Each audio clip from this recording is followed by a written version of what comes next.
All right, this is the kind of the first of some conversations that I'm hoping to have. And so today we're kind of emphasizing the kind of the beginning blogging experience and some of the basics that we can all learn from and share our experience about. And if you want to be part of this, because I'm going to be putting this out to YouTube and some other places, there is a Facebook group on right now called Blogging with Holly, a Page Wheel community that you can join. It is free as long as you're a member of Page Wheel, and it doesn't matter what level you're at Page Wheel. You can go to pagewheel.com and see all the good stuff there. And then eventually, within the next few weeks, you'll be able to go to Holly Homer and find all the goodness as well. So we would love to see more people in here. And I know that I've only been teaching seasoned bloggers for many, many years. In fact, this is one of the first times I've done an intro blogging or a beginning blogging in quite some time. And that's going to change. So we're going to get going with more stuff for beginners. And then there is also in that group will also be kind of a series that will be for the more advanced, talking about monetization, SEO, and all that kind of stuff. That everybody's invited to both, or choose which whenever you only have time, and then we'll be recording them so that you can see. So, oh, thank you, Kathy. Put the link for the Facebook group. It's facebook.com/groups/blogging with Holly, all one word. All right. So Anne just turning off her video while she eats noodles. So I thought I would open it up for questions. I know we have several people here that are just getting started, and we'll get started. I do have a few questions that I took from the group. Most of them were a little bit more advanced, and we'll touch on some of those more advanced things briefly, but we'll be discussing those. The more advanced blogging is about 2 weeks from now, maybe a little bit less than that, and we'll be tackling those a little bit deeper then. So I'll just open up for questions, and nothing's too simple or silly or whatever. I have a question. Kathy. So when you're starting, do you just kind of start with the beginning of your, whatever it is you're trying to promote, and in a very simple form? Or do you look and always have a bunch of links and stuff like that in it right from the get-go to help them understand that there's more to this? Yeah, so tell me about like what are you thinking, like, what are you thinking like you would maybe put a blog together for? I think that would be easier to Well, originally I've done health and metabolism and overall I want to say wellness. Yeah. For women, menopause and on. And so it's not just about what you eat and how much you move, it's about the emotions, the mental part of it, Right. your whole thing. So I have a whole lot of stuff there. And I'm also now kind of also have a second type of a thing, and that's about my thoughtful nuggets. It's helping with easy ways to make sure you have a little bit of self-care every day. Because as women, we aren't too good at self-care. I mean, most of us aren't. And we're always at the bottom of our totem pole. And if there's a few minutes left, we'll do stuff. So that's kind of the two different areas. And I figure I can kind of mix them together. Yeah, and so let's talk about that. This is very common, and yours are actually pretty related.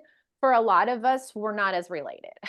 Like, like I have kids activities and then I teach advanced blogging. Like those are not things that are like generally thought of in the same thing. So, but I wish, like if I had to start over again, I wish I had just started hollyhomer.com and put everything that I thought there, because it would make sense if I was under one umbrella. And I think that's something that you want to think about now is what is the simplest path to get you a home base online that you control? And that's one of the reasons why we want to get you off of, we don't want to get off of Facebook and Instagram, but we want to give you a home base that you are able to control without algorithms. And so that a place that people can find you, whether you post on Facebook or Instagram or TikTok this week. So I think that like figuring out something that's kind of an umbrella over those topics, but also thinking, and this is something that I'll tell you the story of my friend who in fact, she was the first person that ever commented on my blog. So she was the first person that that like was that I realized other people blogged. And her blog was called A Mom to TWO Boys, A Mom to Boys. Well, you can all imagine what happened about 3 years later. She had her third boy and she has a blog, A Mom to Boys. And then, oh, by the way, then, they go to school and she doesn't write about them anymore. And, and so now what do? Like you have this place that is very niche that now you want, in fact, she changed it to Megan something wine, like WINE. So like the the Mom Two Boys Wine Club. So when you're thinking, now you're stepping back and think where you are now and how you've gotten there. So you see there's a path involved. So thinking about like, I don't know what that next step is, but I want whatever my home base is to be able to encompass that next step. Yeah, because I have a list and they're all more familiar with whole, revitalizing your body and your and all of that. And so I'm just kind of like, what name should I name it? Yeah. And what umbrella? I've got two, and that sort of thing. So I would encourage you to go with something that could encompass that and more. Okay. And that could be as simple as a variation on your name, or if you wanted to do something more, about women or something like that, like totally fine. That's really up to you what that looks like. But just be thoughtful when you choose that it is something that you would be able to, like, if you decide you don't want to talk about menopause ever again, that you'll be still okay. Like, do not name it menopause.com unless you're going to be like, that's all you know what I mean? So think about like, be a little bit more broad in that. And it doesn't have to be really like you think about sites that you go to, all the like, Reddit and BuzzFeed and all these, like, it's a word that now you associate with that content. So it's okay to go that way, and because whatever you do name it, as long as you're not too specific in the wrong, in a different niche, you'll be able to continue, using it for something that going forward. So. Okay, so but if you're using your name, eventually you don't want to sell your name, but you might want to sell your blogs, right? Yeah, and so how does that all work? So here again, the number, like, would say the percentage of people who actually sell their blog is probably pretty low, especially and I will just say this is a different blogging climate today than even a year ago or and definitely more than 5 years ago.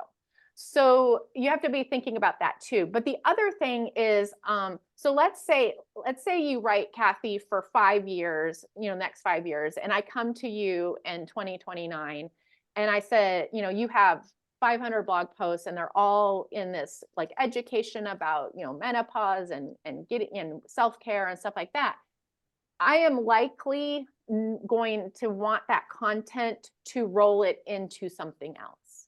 So, so a lot of times, big picture is like, they might want your voice. So they might want to have a Kathy column in USA Today or something like that. You know what I mean? So you don't have to, like, I wouldn't worry about that as much as you might have 5 years ago. And also, like, it's really common now to have like almost like a column situation across the board of a bigger site. Okay, and I see that happening, going forward as the internet becomes a more cluttered place. You're trying to find ways to put collections together of quality content so that people can actually find it and not have to sift through the crap. Oh, like Chatter with Kathy or something like exactly. That. Yeah. And then the other thing I would just say, together. Even if you're not thinking you want this today, is have something that would allow you to write personal or share personal within, like, so like if you, like, let's say you took a cruise next week and you wanted to write about that, do you have a place that you could even put this right now? And you may not ever use it, but just be thoughtful about wanting that, because it's often a common issue that once you've been blogging for a while, you actually want to talk about something that's not necessarily your main core. Well, I really love that, because then I don't feel so niched down, because I Yeah. thought you kind of niched down. And I would love to be known for, because I mean, I have lots of knowledge on all sorts of stuff. Yeah. Thank And you. so like think, and in your case, and I think a lot of like people that are starting blogs today, a lot of them aren't starting with a vision of, oh, I want to be a recipe blogger or a craft blogger, although we do have that in here. But a lot of times it's more what we would call an influence site, which is basically your home base on the internet. So like, oh, I have Pinterest here, I have, Instagram here, I have Facebook here, but like, where's my spot that I can do all the things and basically link out to all those things or share additional information about those things. Thank you so much. That helps. I greatly appreciate it. And one thought really quick too is, if, like I'm a food blogger, and travel doesn't fit on my blog, but travel fits really well when it comes to tax write-offs. So, that's one thing that's kind of a consideration too. So, yeah, I love that thought. And then the other thing is like, if like, for instance, I redid my backyard. I planted fake plants. Well, it's beautiful and I want to share it on the internet. So like things like that, like home projects, like if I'm going to share it on the internet, and it's going to be something that I show people how to do that I couldn't find the information on the internet. So I'm writing it. So it's very quality information. And of course I want to use that as part of my tax write-outs as well.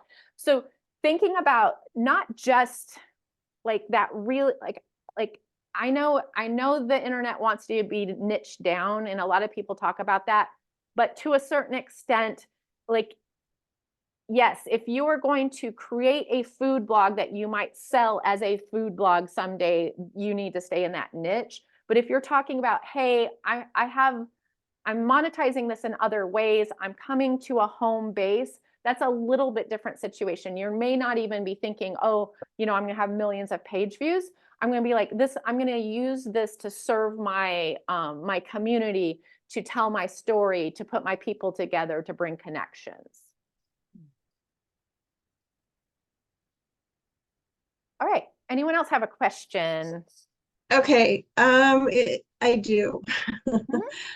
And this is tagging a little bit off of Kathy. So what I'm hearing, because this is what I was thinking, and I'm hearing that I might be right, where I can have a home base, and then under that, it's just like where you go to, like, one website is going to be resources about me and such, where I could have children, mental health, and home projects. Right. On that. So tabs for each of those blocks. Yeah. Okay, so my question with that is, do I need to do, well, I have a couple questions, but so I'm just going to throw them at you and you attack them however you want to. How do I make the content mine? Do I need to register or do anything like that? Does it matter which domain provider I use? Because some, of course, are more expensive than others. And then need to register the name of the site. So the first thing you'd want to do is, and this is what I generally start out with. You'll have some ideas of what you want, or you're researching ideas, and it really doesn't matter where you buy like the URL. I mean, I've used GoDaddy for years and years and years, and most of the big ones are about the same price, so you don't have to worry about that. And really, what you're going to do is you're wanting to buy a domain, hollyhomer.com or whatever, and then so that you buy that, so that you now have it. And that's kind of what you're talking about. Like, once it's in your account, you can do what you want with it. So you could take that to a different hosting platform or redirect it somewhere. you then you own that domain, and then it's like kind of portable within. You don't have to build your site on GoDaddy if you buy it in GoDaddy or so forth. So that's the first thing. So what I usually do when I have some ideas is I'll go to GoDaddy, or I'll go to GoDaddy, and I'll just like start typing in, like, well, obviously start with, shoot for the moon, what you want. And then what they'll come up with is, oh, that's unavailable, or that's $1,000, or that's $10,000. And so then you start looking at, okay, what are the variations on that? Like, how can I do that in a way that someone else hasn't thought about it?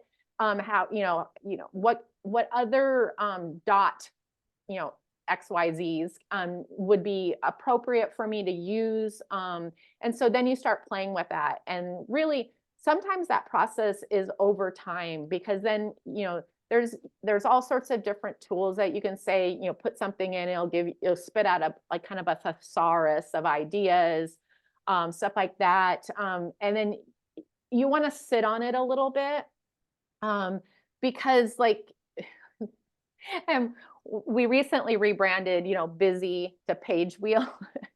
And Rachel and I have a spreadsheet that had over 200 ideas that we researched. And like, we literally had talked to a trademark. We paid for a trademark lawyer for one of the earlier ideas that like 3 days later, we just hated. Of course, he had already done the research and wouldn't give us our money back. But like, it's funny, like, because you get really almost frantic within that process of, I have to choose something, but like, choose your favorite or two and then sit with it for a day or two. And it's okay if it's $9.99 if you want to buy it, because you don't have to renew it next year or something like that. But you may want to sit with something for a little while. The other thing I would just say is that make it simple on yourself. So I used to run a site here in Dallas. It was, basically for suburban moms, that was called burbmom.net. So like BURBMOM.net. Well, first of all, at that time, most things were .com. So I had to always say .net. And then the other thing is when you are like talking in public or on TV or in a podcast and you say the word burb mom, they think it's bird mom.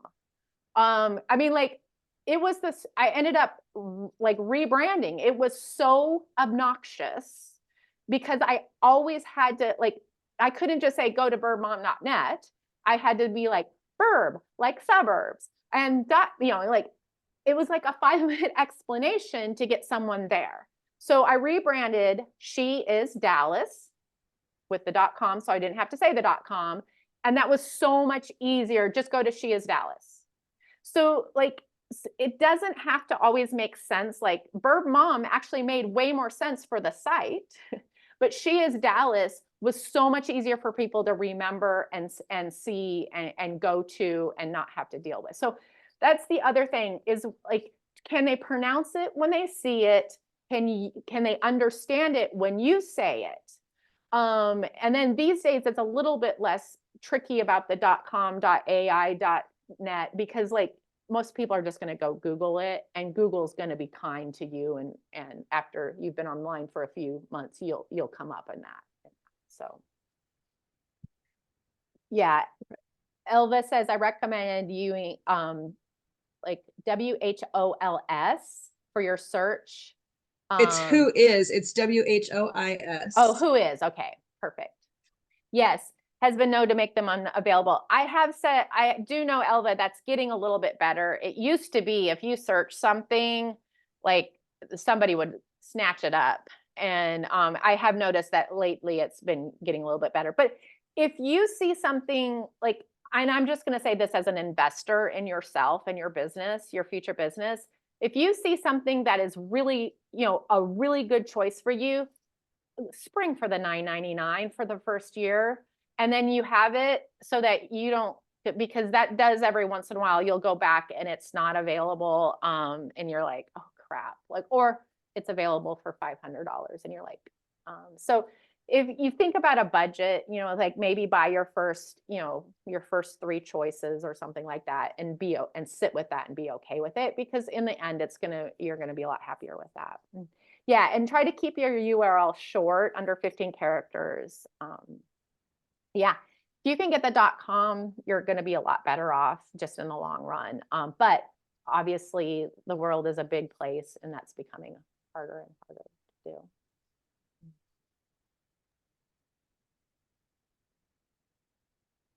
All right. Do you have another Kelly? question? Oh, go I ahead. do. I have a question about like Yoast and Jetpack and all the stuff that they tell you to put on. I mean, it just keeps going more and more and more. What do you say about those? I have them, but Yeah. you know, I don't, how valuable or unvaluable are they?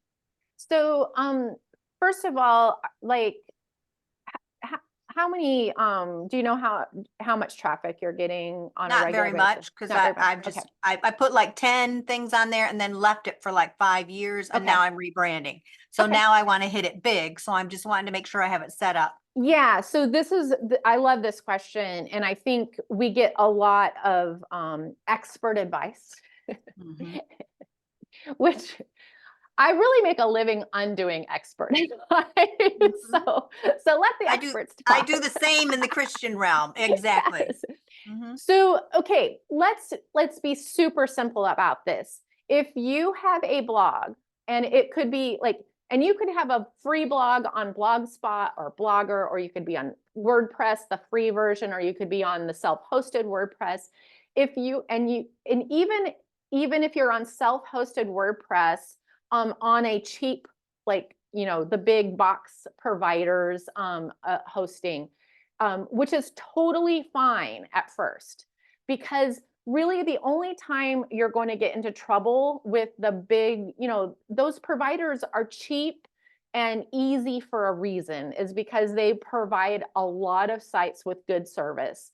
It's just when you hit, and for me, it was right about 150 visitors on the site at one time, that I started having problems with the normal, you know, big providers, which quite honestly is not a really common issue right now, in the first, you know, year or two of blogging, unless you happen to have like a big Facebook page, or someplace, an email, a big email list would also send 150 people at the same time.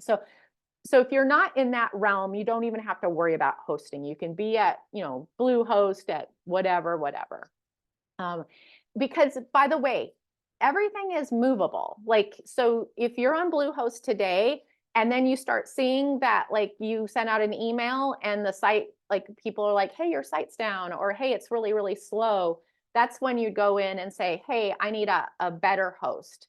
And the next level of hosting would be what, like, I use Big Scoots, which has everything from like in fact, they probably do this, the beginner blogs too. It just might be a little bit more expensive than Bluehost, or something like that. But then they would go up all the way to the level where you would have your own server and stuff like that. And I've done that, by the way, and I am back into kind of a managed server situation, because it's changed in fact, it's changed a lot over the last, you know, probably 7 years. Whereas things were really compartmentalized when you're thinking about, oh, I am part of a server farm in Dallas. And so, you know, like, oh, my neighbor in that server farm just got 1 million page views, you know, which means I have no bandwidth. Now with, like, you know, like cloud storage and caching and all that kind of stuff, it makes it a lot easier to share. And I'm actually paying less on my big site for hosting than I did a few years ago. And so that's the one thing that has gotten a little bit easier and a little bit cheaper. So I just, so I want to make sure, when I said Yoast, Yoast. Okay, Yeah. we're getting to that. Okay. Yeah. no So problem. Wanna make sure. the first thing is like, just when you look at your site and you're hosting, if you're set up in a normal way, you're going to be fine until your traffic goes up. Okay. Now let's look at the tools. If you're on WordPress, there's a million plugins. The thing is you don't want a million plugins. In fact, I want you to think about what you like when you look at plugins. You want to look at what do you want, what do you need, and then go with what do you need. So like, and then I would even look at, do you really need it? And the reason for that is many of those plugins are the resource hogs of your site. So like you would be able to stay on that lower ability to, you know, the cheaper hosting if you didn't have things on the site that were using those resources. So Yoast is a very lightweight plugin. It's, you know, it's a SEO plugin for those that don't know.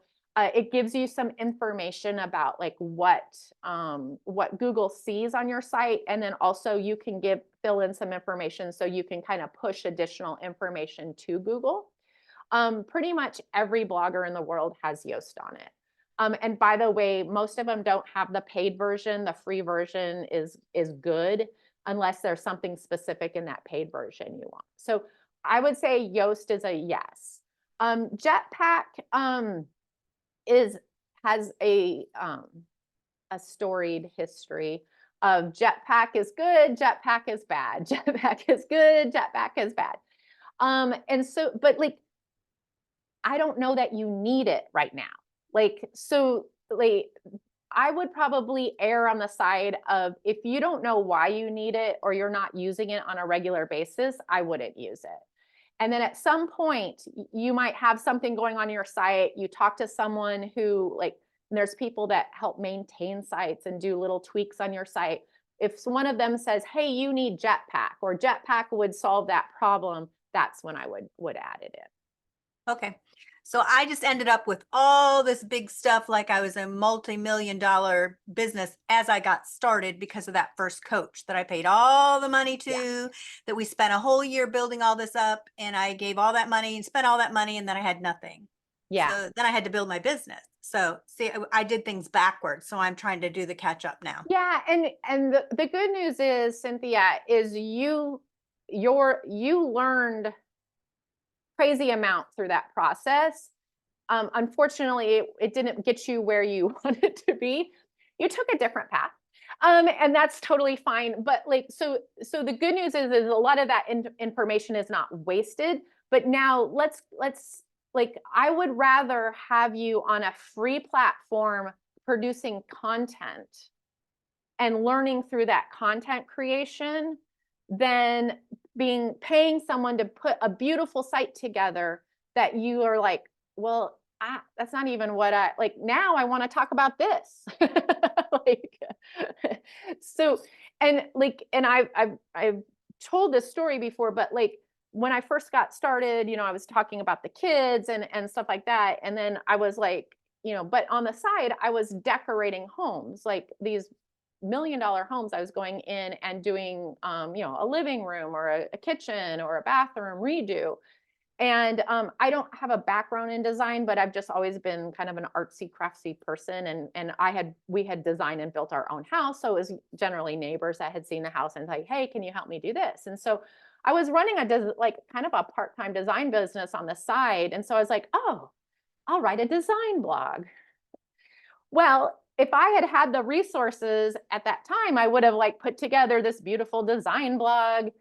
And then when I actually sat down to write a design post, oh my God, like even with pictures, I could not, like, it just didn't come to me. And part of it is because I don't have the language, I don't have the education to convey it. So I'm like trying to describe things and it doesn't come to me. And so like, I actually wrote a design column for another site for a while. And it just like, I realized I could write a craft post or a you know, my own personal post or an information post in like 20 minutes. And these design things were taking me 10 hours and I didn't even like them when they were done. So like, we learn through the doing that we might find that what we thought where this was headed may be a completely different situation. So I'm really excited I don't have a design blog. It's one of the few blogs I didn't actually have.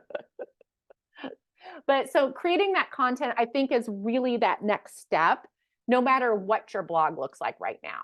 And it sounds like you probably have a pretty good setup. So like you'll be able to get that out a little bit quicker and faster. So, so if we decide on a name, then do we also need to create a business page with that same name? No, you do not. And so I have kids activities blog, which is what I make my living off of. And there is no kids activities blog Facebook page on the face of the earth. Okay. And I teach how to do do Facebook. So it like in the world, like it's not like that anymore. Like you're able to, and in fact, there's no set rules for any of this. You're going to use your blog as a home base to kind of be able to like have people find you in different places. So some of you, it's going to make sense to have a Facebook page with that same name. Some of you, it's going to make sense to use the Facebook page that you already have up and going and just, coordinate the two. Like if you go to Quirky Mama, which is my Facebook page, you will see kidsactivitiesblog.com as the linked site. So Facebook's okay with it. I'm okay with it. And quite honestly, the ability, like if I had a Facebook page called Kids Activities, I would be limited on all the mom stuff, the recipes, thinking about like outside of the kids activities realm. Okay, so I already have 2 business pages, so I can just use those. Yeah. And then put things on those that would also lead Yeah. and then. And Kathy, that's also really cool because you kind of said, I have 2 like different topics I talk about. So you might find that one page fits well with some of your content and you're going to be putting that content on that page. Some of it you'll be putting on the other page. Some of it you'll be putting on both pages. So it kind of gives you a little bit more flexibility. You will not need like Pinterest. You only need 1 account, even if you have 10 things you write about, because you'll just make different boards that coordinate with those conversations. But on Facebook, like, I don't know, Instagram, like those, you might feel like it's better if you niche down a little bit. So that gives you the freedom because you're going to just be sending them to the blog for either thing. And also we didn't talk about this earlier, but so you're going to be using your categories to separate that content. And these days, what we call a category page, which is basically like if you like hit the category and you'll go to where it has all the posts in that category. These days, the way that WordPress works in most cases is that you're able to add content above those posts. So you could do an introduction, you could do how to get started in XYZ and then have all your posts below there. Google really likes these category pages because every time you publish a post into that category, Google sees that as an update to that page. So so like if you have, I don't know, if like let's say you make a lot of different kinds of grilled burgers, you might have a grilled, or a burger category that then you might say how to get started. If you're gonna just a beginner, never grilled a burger before, here's my favorite first recipe, and then you might take them through, or this is why I'm so good at grilling burgers, this is my history. You might put additional information on that page, and then, oh, by the way, below here is all my burger recipes. Okay, perfect. Okay, Thank you. I have a question. Yeah. Okay, so I started a blog on my Your Author Hub, which I really haven't done a whole lot with, but anyway, up at the top on the heading bar, I just have blog. I have like home, blog, podcast, whatever. So I don't really necessarily have to name it because it's really just a blog about author tips. Yeah. But I could do categories and spread them out into, like, I could do a category for tips, I could do a category for marketing, I could do a category for self-publishing, I could do different categories to talk about different things that would apply to authors. Yeah, you could. And then the other thing is that's your choice. You don't have to. You could throw them, Yeah. put it all in that bucket.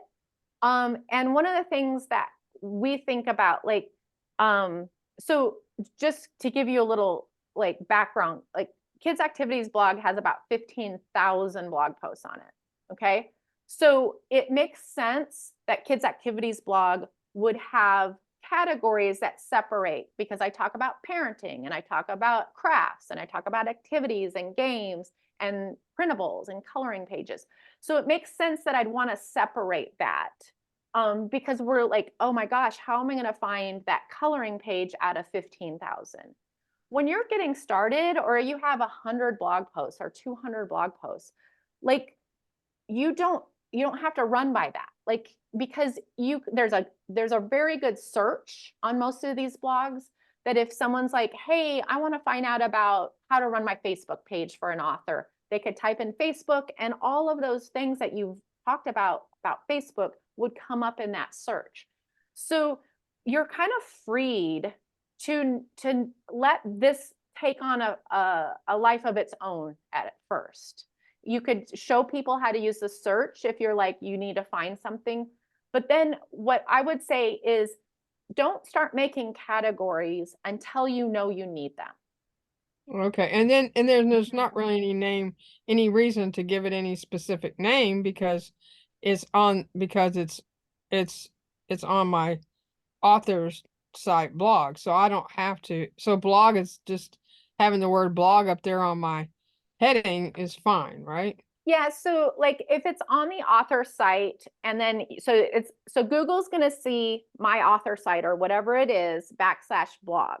That Right. tells Google what you're talking about in that blog is probably related to being an author, books. And then it's going to be reinforced when you're talking about self-publishing, because Google's putting Right. all these words together, and then it's relating it to, oh yeah, an author over here is talking about similar things, or a website over here about how to write is so, like, all these words Google already knows is related. And when you start talking about these things on here, then Google says, oh yeah, it makes sense. This matches, this matches, this matches. So, she's talking that her title talks about her, and she might be embedding a podcast or a YouTube video that also has these same, constellation of words around it. So it makes it really easy to do that. Now you might let's say if you're like, hey, I want to have words from Lana, you could do that. Like you could do that in the blog under a category, or you could do that as a secondary, I don't know, kind of your about section, you could continue that kind of thing.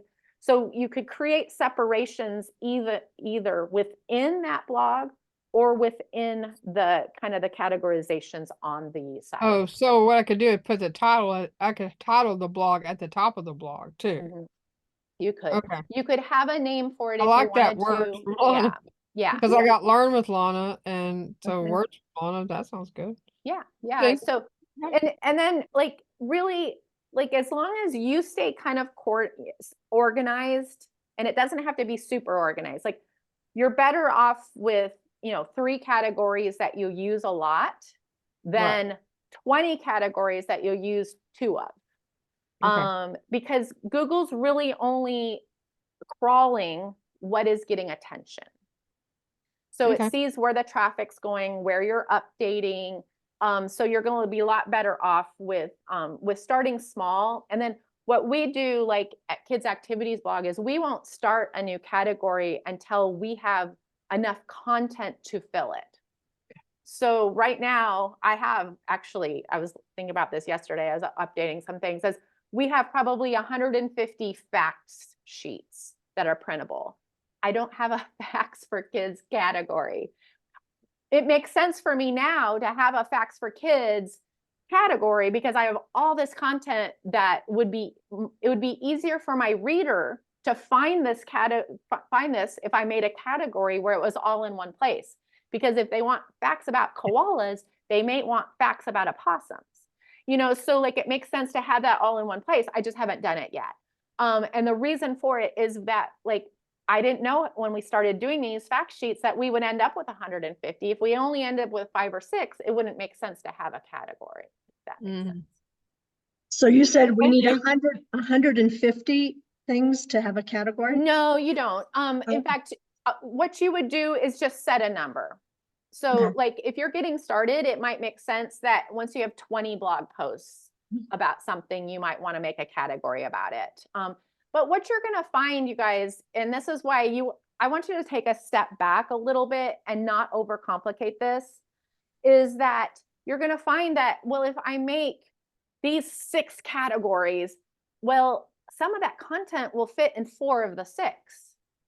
Well, is that really a category then? Like, do you really like, especially let's say you have 100 blog posts, do you need 6 categories for 100 blog posts if half of them are in 4 of them? It doesn't make sense. Like let's create like buckets that that make sense, that serve your readers. Now, if it serves your readers, it can break all the rules. So let's say you have maybe, I don't know, like let's take a meal plan. Say, here is a meal plan that I want all my readers to know about. Well, you might have that meal plan set up either in a category or a page or something that is accessed, that you have linked to from a lot of different places. You may not be adding it to it all the time. It might be a static meal plan that you've had for a long time, but a lot of people are using it as a resource. Then you have a reason for it to be there in a separated area. And that's what I want you to start thinking about. Is there a reason for that separation? Then do it. But if it's just because, oh, I'm supposed to have categories, step away from the categories. So like, for instance, on my Holly Homer site, I had 350 categories. No, I probably had 30 categories. I have 100 blog posts there. Doesn't make sense for 30 categories. I'm going back to 2. I'm going to do blogging because there's people who follow me just for blogging advice and they don't care about anything else. So that makes sense to give them a place to just follow me for blogging. And then I do a lot of like social media, online selling, all that kind of stuff, page wheel, marketing. Well, that would be online business. Well, a lot of you would follow me on both, but some of the people from Page Wheel who are just interested in marketing would never even think about wanting to do blogging until we talk them into it. So it's good to have those separated. Because I'm going to get in the weeds on SEO and stuff like that have no interest to them. They don't want to see it. And then the third thing is I'm just going to have a random, basically a column from Holly so that I can write about my cruise, or I can write about my backyard, or I can write about my parenting, or I can write about what I'm doing on kids' activities in a way that doesn't interrupt the blogging channel or interrupt the online business channel. So would you make that a category too? I'm thinking like for me, so I'm just starting, but I have 2 sort of distinct sides. One is crafting, the other one is, like you say, online business for crafting, because it's a natural progression, it seems like. But if I wanted to add in a third, my cruise, Yes. that would be its own category. Yeah, so I would probably do that. So this is really good for Kim. So Kim does crafts.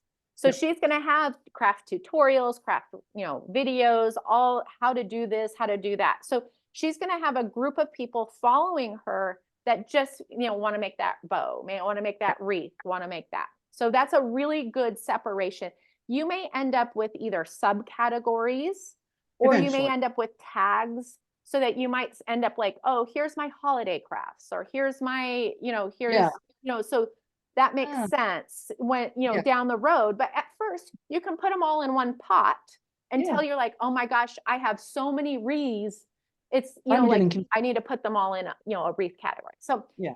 so let that tell you how to separate it, but you can put everything in one pot for a while. And then she talks to people who make money from their crafting business. So you can see how those are 2 separate things, but totally related. But definitely, the girl who's coming to make the bow for the first time has no interest in like running an Etsy shop or whatever, or so- page wheel, or Yeah. so those are separate, but also kind of related because you're also going to be in that. What's so beautiful about having this all in one place, when you're talking about running your business, you're going to be linking into some of these crafts. Well, like for instance, here's an example of when I did X, and you're linking into this craft. You know, and then you might even in this craft say, you want to see how I monetize this, and sending them back over to this. You know what I mean? So like there's a really nice synergy that way. And this is how an algorithm thinks. This is how Google thinks when it's searching, when it's crawling. When it crawls your sites, what it's doing is looking for the connections between the content.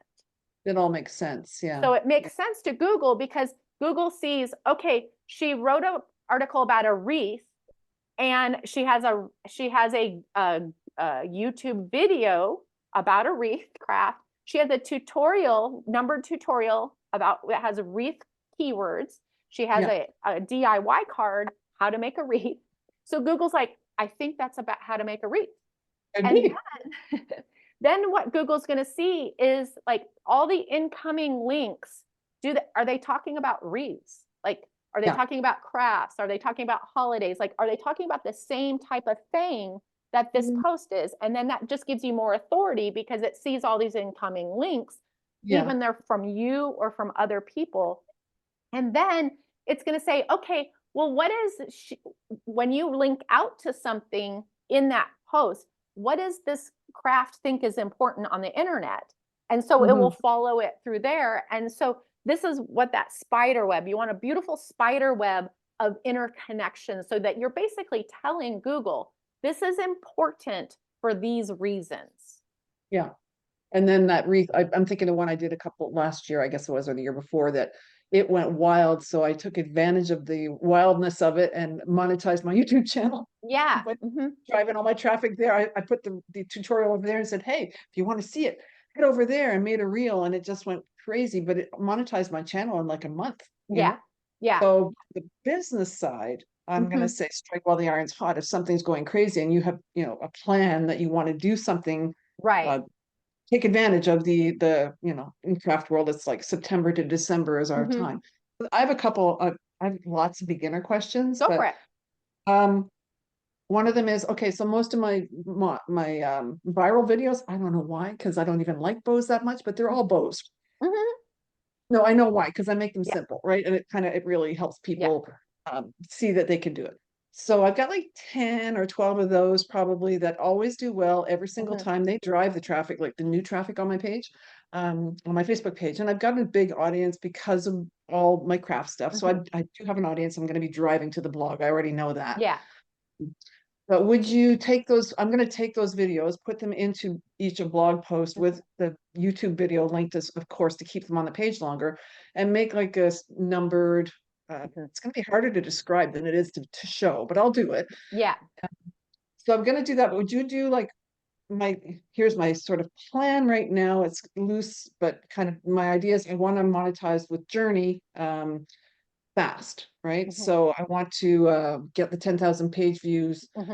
Starting in July, that's when I know I can really start making traffic hot, especially with stuff.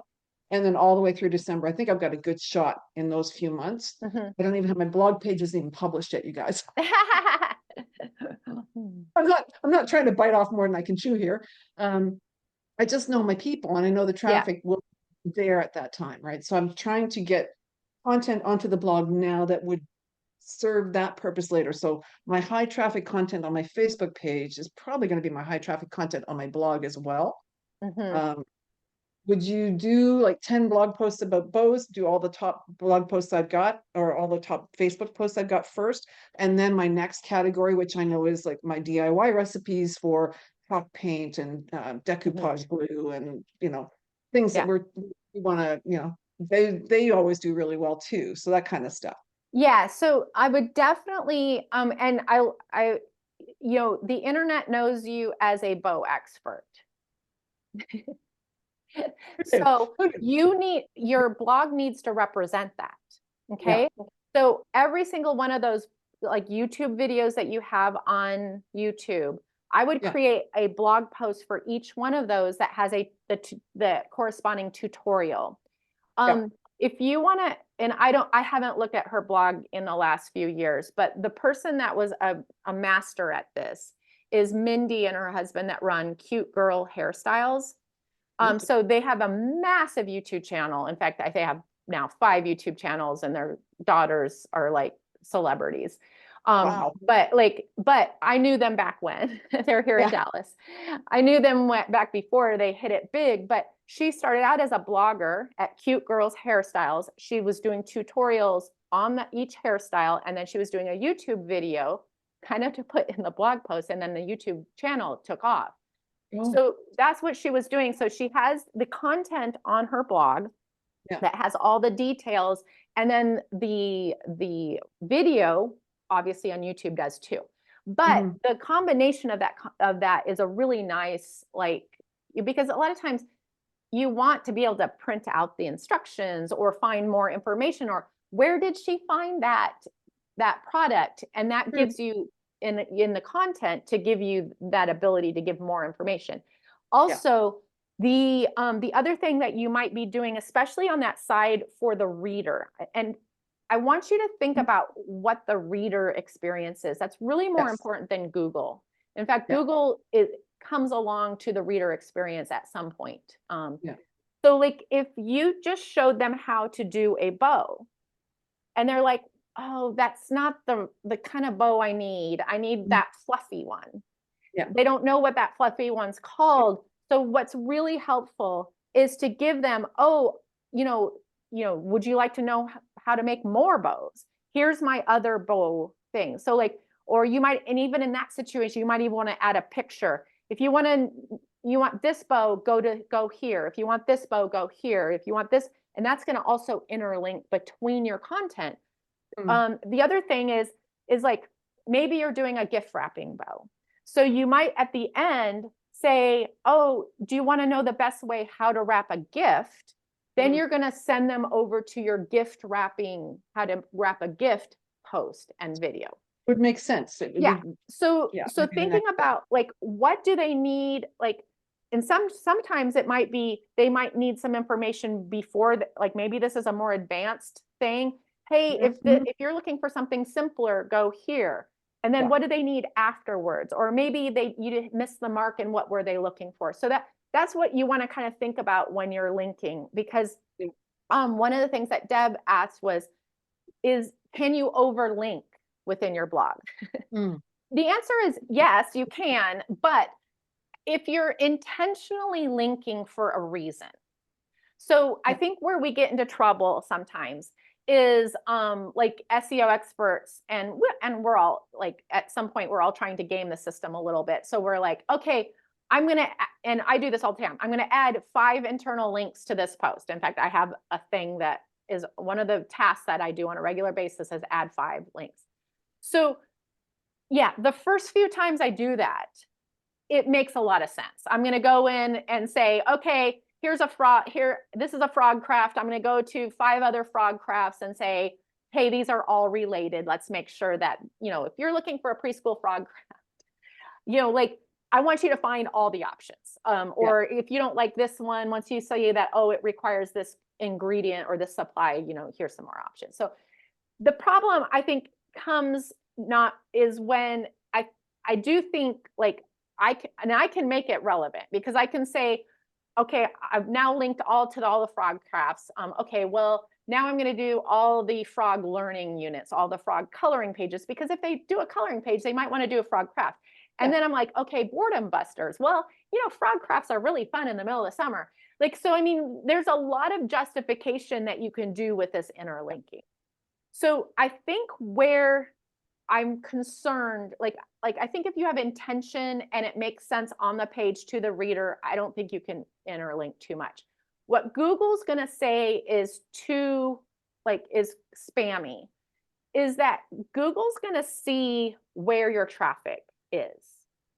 So let's say you have a blog post that gets 100,000 page views a year. And then you have a blog post that gets 1 page view a year. really, if you just think about it in algorithm speak, the one that gets 100,000 page views a year should have way more internal links and external links coming to it, because it's just more front of everything. Like there's more activity on it, people are interacting it, they're leaving comments, they're doing it, they're bookmarking and coming back to it, they're coming from email, they're coming from Pinterest, they're coming from Facebook, they're coming from YouTube. So this is a hub of activity. So it makes sense that you might have 300 internal links to that post because like it's just like it's related to a lot of things, and it's probably related to what you do most. What was kind of spammy is this blog post that only gets 1 page view a year, which is probably you because you went to it to grab the link. Is if it had the same number of internal links coming to it, it would look super suspicious. Like, why are all those internal links coming to something that nobody cares about?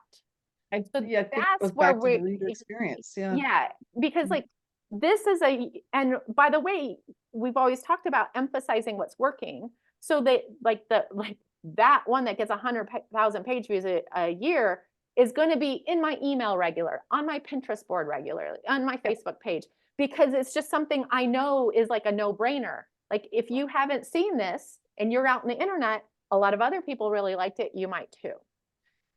So that's where I think we have to be careful when we're like gaming the system, is being careful that we're not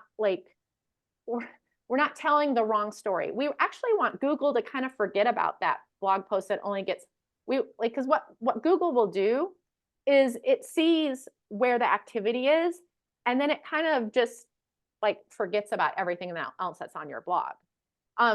Which is good because all the resources are going to the important stuff. And so in order to revive one of those dead posts, we want to like get traffic to it, get links to it, get it up and center. So we start generating traffic. So Google sees, oh, maybe this is important again. We'll come do it. Now, I know I can update a post, because I obviously my first time through is, I'm gonna eventually go back and go, oh my God, what was I thinking? But at least it's got a link to Yeah. my YouTube channel and my Facebook page, and Right. I'm sure, that's gonna be the case. And I don't care. Like I'm glad with that because at least I'm not stuck with something that I hate forever. I can change it. What about the photos in it? I know I can't change the URL to the blog post, but suppose the photos are not the best at first because I'm probably going to do screenshots from my videos right now because I don't have. Yeah. And I want to get these things up at least. Right? Yeah. So I would get it up at all costs right now. Yeah. If you have something go crazy in Google, you may not want to eventually replace the photos. I'm not touching it. Yeah, exactly. So this is where this goes, is that you may want to add some photos to it, which I do all the time. Okay. Yeah, so you could be adding to it, you could be updating things, you could be like, you could change, you could be changing the Pinterest photos or the Facebook photos and stuff like that. Like that wouldn't make any difference.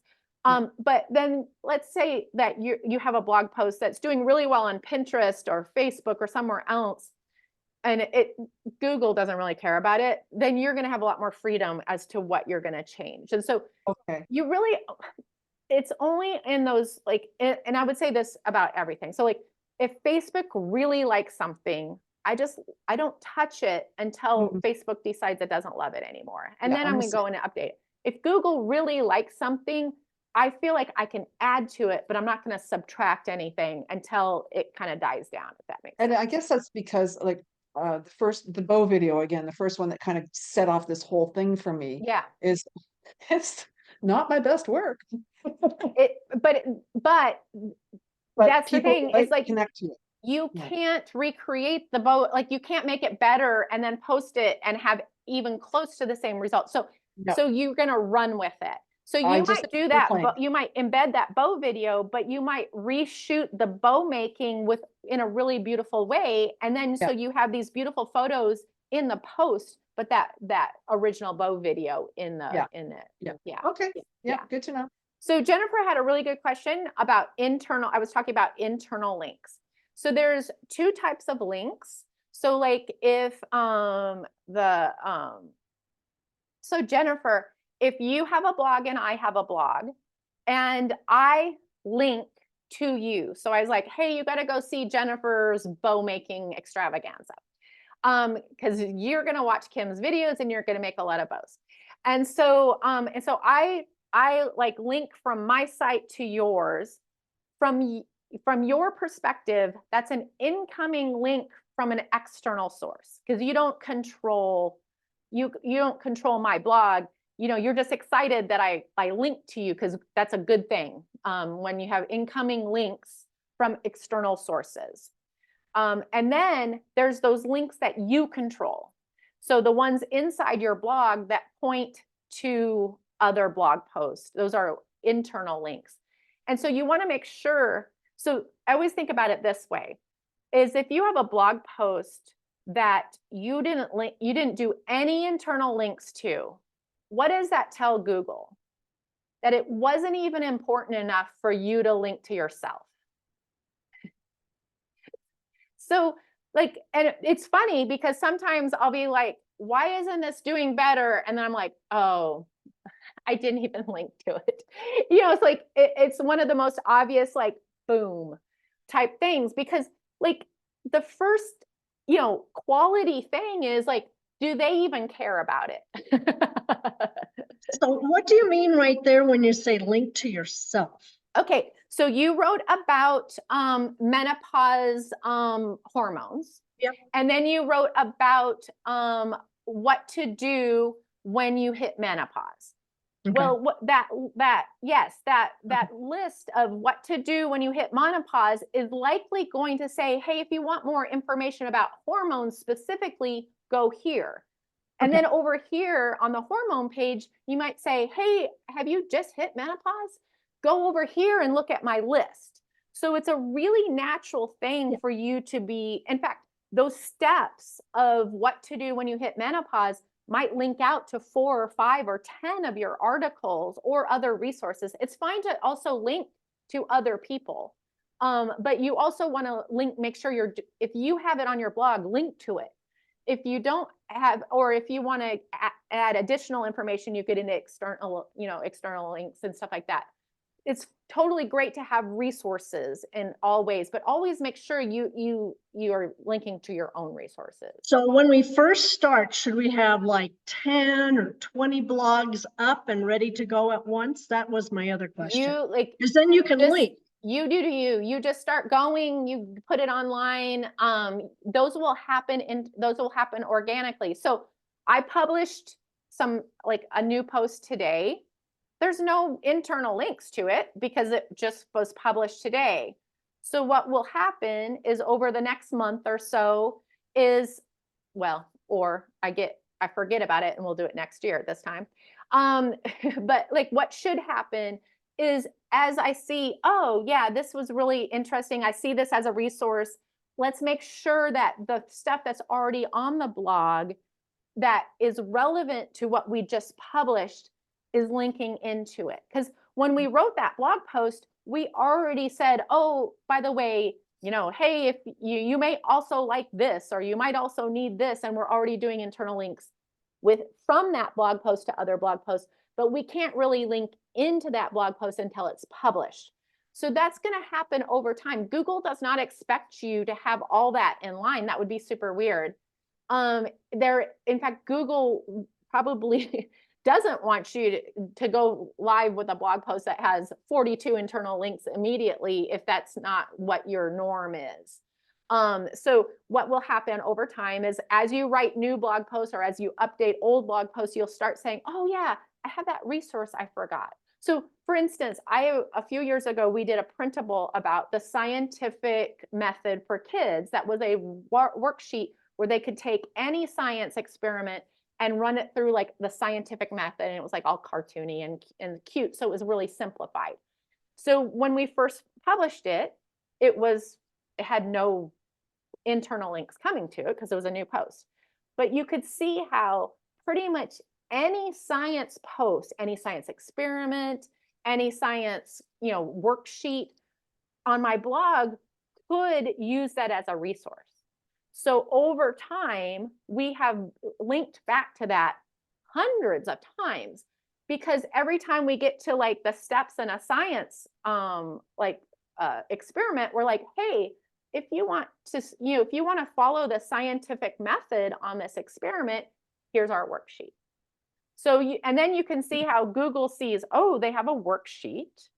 And then everything that talks about experiments and worksheets links into it. So it makes sense. So that one might have 10 times more internal links than maybe a single science experiment does. Okay, thanks. Jennifer, talk me through what your question is. Which one? Oh, the people I follow and what for. So I think it would be helpful because I have gleaned information from so many amazing people that I am not yet an expert in that category. So for Right. instance, you, and then other people, and I would love to have a people I follow. And then in that would be like, I follow you for blogging tips, and then it would have the information about you and how to get to you for blogging tips. I have someone else that I use for food prep. Right. And so it would be, you know, this person for this. And then I would love to get Kathy's information and Kim's information for the crafts and the menopause, because menopause is a thing. And No, it isn't. It happens to every woman. Says the girl that just refilled her. oh my gosh. Well, and I'm partially grateful for it because I call it, I got fired up. But I was actually terminated from a job as a therapist because menopause was affecting me so deeply. So while I'm not an expert, I would love to have, you know, that be a person I link to. So there's several different ways you could go about this. And this is what's so beautiful and complicated and confusing about all of this, is you could accomplish that in probably 100 different ways, and we could probably hash it out. But what I wanted you to think about is simply, what is the simplest way to get that information online now? And you could always, it's not a book, we're not publishing it and, selling it on Amazon. So you could go back and change it. A lot of people have like a resource page, and that could be a static page on your blog. It could be another blog post. Like most people are using blog posts and pages almost interchangeably these days. It used to be a whole thing that like it was different, but Google doesn't really care. So you could have and you could, everything that you do could have a link, on your front page somewhere just to a blog post or something like that. So you don't have to it doesn't have to look like anything in particular. You also could write have a personal category that you write just a blog post about, hey, I was thinking about some resources. It could be more informal in that way, or you could write separate blog posts for each type of thing. Say, hey, this is why this is my story around this one. Here's my story around this one. That you could then eventually have a page or a post that links in individually to each, have a master list that links into each one of these blog posts separately. In the early days, we had a widget in our sidebar that was a blog roll. Yeah. So that's another way, that you could, and those things still exist. You could easily say, here's some of people I recommend, or things and products and people I recommend, if just quick and dirty on the sidebar. So there's a lot of different ways to get that online. The first part might be just as simple as writing a blog post of kind of, hey, here's some of my favorite things, or favorite people, or that kind of stuff. Just within that personal category, or recommendations. I mean, if you can, I always say that if you can connect people to other people that they know they can trust immediately, that is in itself a value that people will come to you to find. Awesome. Thank you. Yeah. All right. I have about 10 more minutes. Is there questions here? And I know Deborah had it. Is there anything I missed? Jennifer had a question about YouTube, but I'm not sure if that answered yeah. it. Did she answer your question, Jennifer? What about videos? Better to YouTube and link to the blog, or blog and link to YouTube, or both? So the beautiful thing about YouTube is it's owned by Google. and Google owns the internet. I don't know if you know about that. But the good news is like anytime, so Google knows a lot about what's happening on YouTube, and Google knows what's happening a lot about search. So I like to have my video on YouTube, and then I embed the video on the blog post that allows people to find it so you can come from either direction. I do less linking out from YouTube to the blog post, just because like I think it's a good strategy.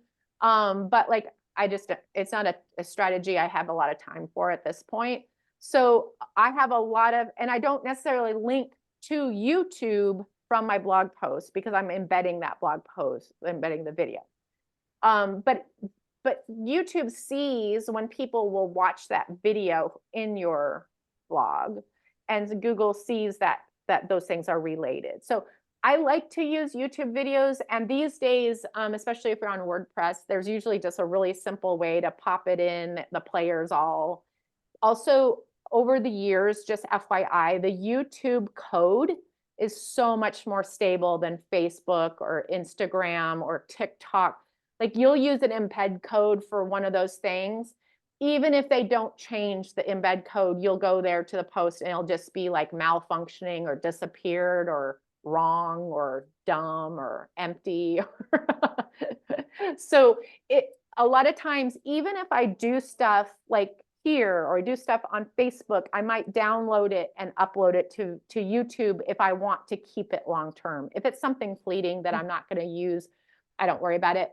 But I can't tell you how many times, and in fact, it happened when Facebook changed its embed code. Well, I had hundreds of videos embedded. So I had my husband download them. We put them all up to YouTube because guess what? YouTube is going to have the same code for the rest of its life. And so it's just a lot more stable. And that's why we use on PageWheel, we use the YouTube code because it's just predictable, even though it's kind of clunky sometimes. I have a different place where I keep my videos, which is Searchy, and it's a paid product, so I pay for it, and everything's transcribed. So when they watch the video, it's transcribed because I'm not using the monetization on YouTube. I did it to prove a point, but then I took it off because I don't want Google messing with my Google ad account, right? And going for Mediavine, I'm just skipping over Google completely because I've heard lots of nightmares.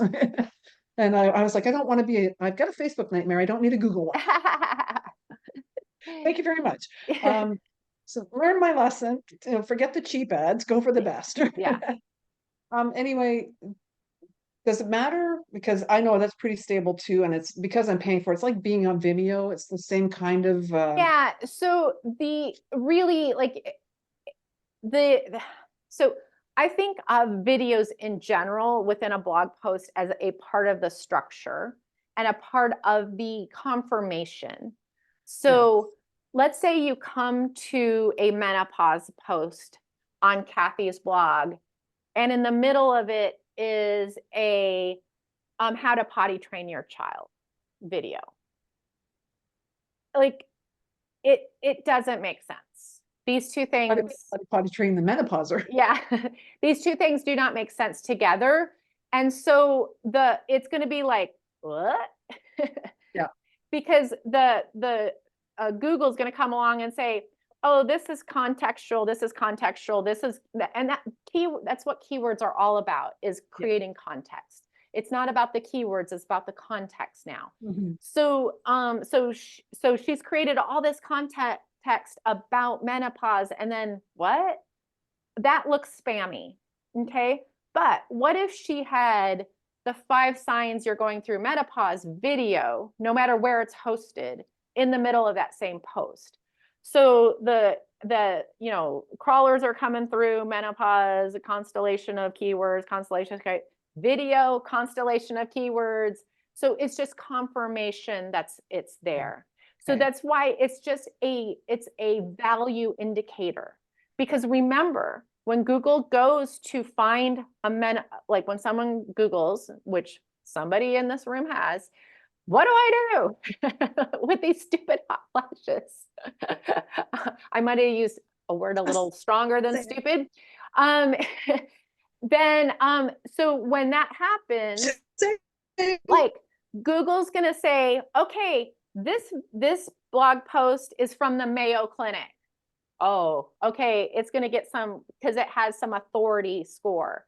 And then once it's gonna go down to the lesser authority, it would say, oh, well, Kathy has this post that has not only a video and really good structure and good context, good interaction, good traffic from external sources, good comments, good external links coming in, maybe even a guide that's printable all within that blog post. And they're going to mark that up against Jane Doe, who has, a picture and was written by AI in 3 paragraphs. So that's where, in simplicity terms, because Kathy has all these resources, all this authority, even though she's not the Mayo Clinic, she may continue to go up, because the other thing that's an indication of quality is what happens when Jennifer and I go click on her post. If we click on Kathy's post and spend the next half hour, Google takes note and it says, okay, what they were searching for, Kathy answered. Next time somebody else searches that, we're going to send them to Kathy and see what happens. And if that next person spends a half an hour too, then you start gaining in the rankings. Now, if we both clicked over today and we get to Kathy's thing and we're like, ugh, and jump back, which you've all done a million times, or like, that's not what we were expecting. Google takes notice. Kathy might have been on the first page for a while, but a bunch of people jumped back out of her thing. So she starts to go down.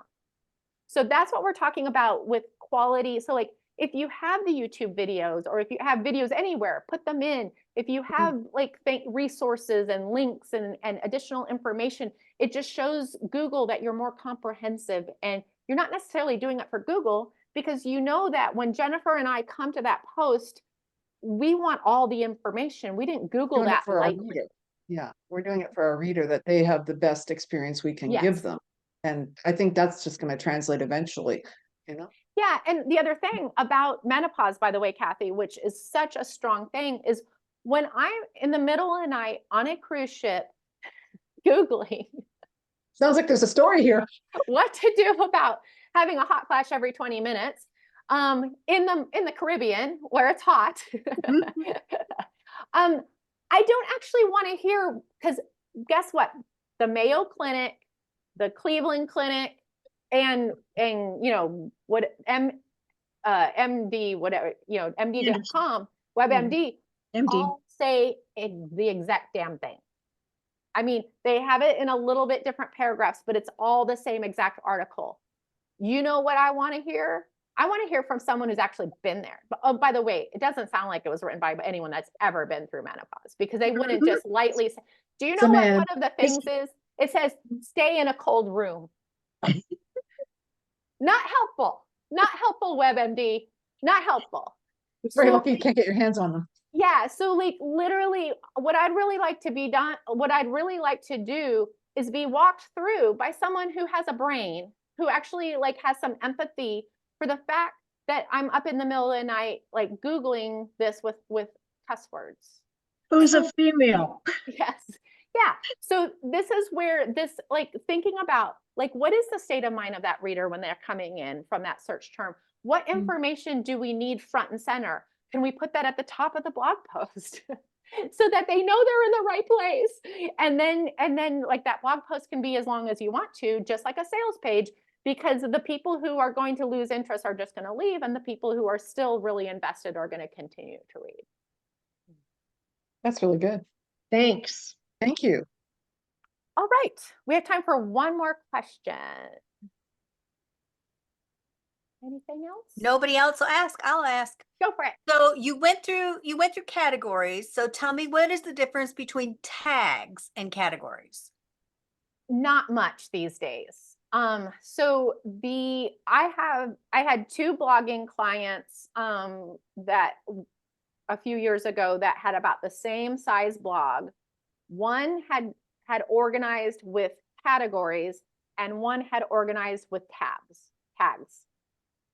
I don't think, like, when I looked at how Google was, thinking about their content, I don't really see any difference. And what I could see, they both had good search engine traffic.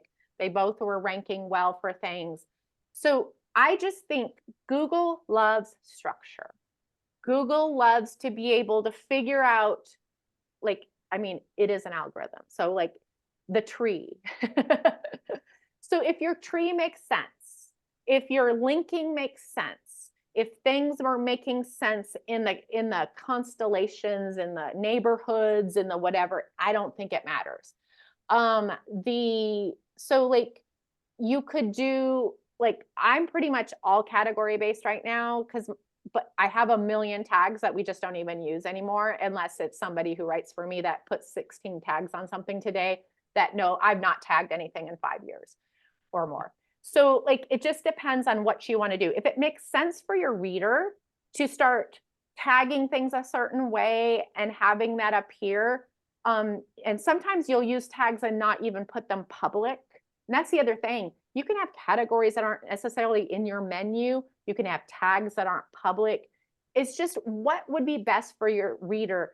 What you want to avoid, really, especially when you're getting started here, is that a lot of times you'll go to a blog and it's like 500 categories, 600 tags, and and 100 blog posts. Like what? No, I'm just here to get the recipe, or I'm just here to get the thing. Like, all I would ever want is like, oh, is this related? Or the other thing is, the search function on your blog is much better than it used to be, and people are way more attuned to searching than they used to.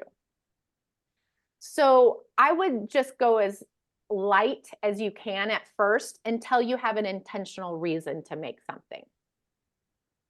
And then it will make sense. And by the way, you can have kind of tag page. You remember we talked about the category pages that you could add content at the top to? You can do the same thing with tag pages. It's a little less intuitive because there's not as many resources in WordPress to go that direction, but it's something that can happen. So, and then the other thing I will say, let's say you're putting together a site like let's just say like a coloring page site, where you might want to search by like type or age or season or all the things. Like, you've seen those sites where you have like a search, like the 16-layer search function. Those are generally done with tags, but ... In order to actually structure that, you're going to really need to sit down for a couple of months and draw it out before you implement it. So whatever you design today, you would be redesigning later. Now whatever you design today, you would learn from. But I'm just saying, you'll end up, if you're like, oh crap, I want to do that and I haven't tagged anything, I promise you would be redoing all those tags. So it's kind of something you might want to do. Yeah, like all recipes. Like, yeah, I have butter, flour, and this, and I want to make something for dinner. So, all right. Well, thank you guys for hanging out with me today. Thank We you will so probably much. have another one of these in another month or so. But keep your questions coming, because that will help me know where to go on some of these. I may be doing some little education modules kind of in between and stuff like that. So keep the conversation going, and then I'll let you know where this ends up, and so that you can see it again. So can we ask these questions in the blogging group too, if we have them as we're going along? 'Cause I'm Absolutely. in the Yeah. building stage right now. Yeah, and I would say because the bloggers that are in this group that are established are all genius minds that are like also have a ton of good information. It's not just me. Like so many of the people that are in this group are like could answer, all these things even better than I do. So use them, because they're generous with their time and energy as part of this group, because I just know them as good and generous people. So even if I'm not on Facebook every day, I don't hop in, and then if I haven't answered something in a while, just tag me in the Facebook group on that thing, and I'd be glad. It's not that I sometimes I just don't see it. I I just wanted like assume that it was for beginning bloggers when it was actually for experienced bloggers, and I was asking, too simple a Yeah, question. no, at this point, so like that first thing that we did, was really a more advanced thing. But what I Yeah. see as we go forward is we'll use this group for kind of 2 tracks. And that way you can pop in and out of what makes sense for your business, because the truth is none of us are absolute beginners in all the things. And none of us are absolute experts in all the things. We're on that gradient scale. So it makes Okay. sense that something you might learn something in the beginner thing, and then you may contribute something in the And I'd rather ask in a group where I know the bloggers are, they know what they're talking about, because there's a million Facebook groups, but you can get a million different answers, and not knowing yourself, I know that I don't know. Yeah, I no, don't know what I don't know, so you could really trick me. I'm really lucky in this group that pretty much all the established bloggers, I either know, like I know them personally, or I know their blogs, and they wouldn't be in. The good news is no one would be in here that isn't all in. That's an easy, Amen to that. because we really don't do drama. So No, we are better together. I like know if that. you're I've seen that here for the times. drama, you're like super bored by now. So Want to help? I can share too. I can help. I mean, maybe not with blogging, but I got other skills. Hey, Holly, Alva has asked about, and by the way, thank you so much. This is amazing, and I love everything. So thank you. oh, good.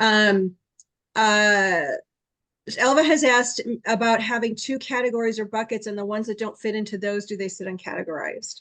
I would just, so I will, when you need a bucket, I would create it. So like if you're, and so like if you have 2 buckets that make a lot of sense, and then you're finding that you're writing a whole bunch of stuff that doesn't fit in either one of those things, then I think you do another bucket. I think the other thing is like, are you writing a lot of content? Like, let's say now you have 3 categories or 4 categories, and then you're still writing stuff that doesn't fit in one of those 4 categories. Yeah, I was gonna say the one-off is, I think it's fine to be uncategorized. Or you could just have, I mean, it's gonna show up in like all posts, if that makes sense. Like, categories are there to help you group your content and for your reader to find groups of content. So if you're just talking a one-off, but you probably would have some sort of, like, I might have a category, like for instance, on Kids Activities blog, I have a category, so we had kids activities and parenting and stuff like that, but we found ourselves writing a bunch of kind of for Facebook posts, like trending products, things at Costco, like stuff that doesn't like, and Dairy Queen, like I have more Costco and Dairy Queen content than probably any place on the internet. So you're like, well, that doesn't fit into kids activities. That doesn't really, I mean, kind of fits into parenting, but not really. That's not what we were using parenting for. So we created a one that's called trending, because that's really what we were doing, is putting trending content out there, whether out on Facebook. So I have a category on that made sense that I still have, is trending content. It's just popular things that we find around. So you might think of maybe making a kind of a big all-inclusive bucket if you find yourself getting into a place where you're not categorizing a lot of stuff. Just to keep it, I don't know, I like to keep things organized and tidy. So, and I will say one more thing about categories, since we're talking about that, is you may have subcategories like we were talking about. And by the way, like Kim might have a bow category because she has so much bow content. And that might even be outside of some of her tutorials and stuff like that, because she's a bow expert. So like it would be totally normal for the internet to see a bow category on Kim's blog, because she can back it up with the content and the views and the YouTube videos and all that kind of stuff. So she might get really granular in one area where you might have a women, whereas she, like, you might have this big giant category that is all encompassing, where she has something super specific. And that kind of goes back to, like, if you are a food blogger, you might have not just a desserts category, but a pie category or a no bake pie category even, because you need to organize in that way. But you're not going to do that just because you have one no bake pie. You're going to do that because you're like, hey, you need a no bake pie. Here's 15 to choose from. Does that make sense? All right. All right. We'll see you later. Have a good Easter weekend. Thank you so much.